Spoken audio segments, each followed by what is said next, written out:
हम बात करेंगे लिम्फोपोइसिस के बारे में, यानी लिम्फोसाइट्स का प्रोडक्शन जो बोन मैरो की लिम्फोइड सीरीज से होता है। तो फर्स्ट स्टेप है लिम्फोब्लास्ट, जो कि 16 to 18 माइक्रोमीटर साइज की सेल होती है, जो कि इमेच्योर सेल है। देन आती है प्रो लिम्फोसाइट, फिर हमारी बनती है एक मैच्योर लिम्फोसाइट। अब देखो इसमें डिफरेंस है, इसमें एक तो दो तरह की सेल बनेगी, small lymphocyte and large lymphocyte. Small lymphocyte का साइज होगा 10 to 12 micrometre and large lymphocyte का 12 to 14 माइक्रोमीटर होता है। और एक फंक्शन के बेस पे हम देखते हैं तो एक होती है बी लिम्फोसाइट, एक टी लिम्फोसाइट्स।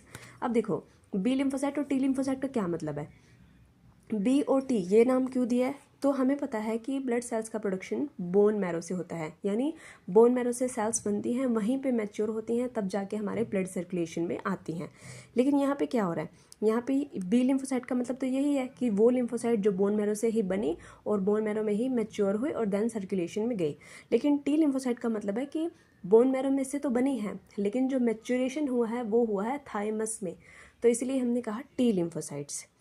तो बी लिम्फोसाइट ये क्या करती हैं, प्लाज्मा सेल्स का फॉर्मेशन, यानी प्लाज्मा सेल यानी एंटीबॉडीज़ जो बनाने का काम है वो किसका है, बी लिम्फोसाइट्स का, और इससे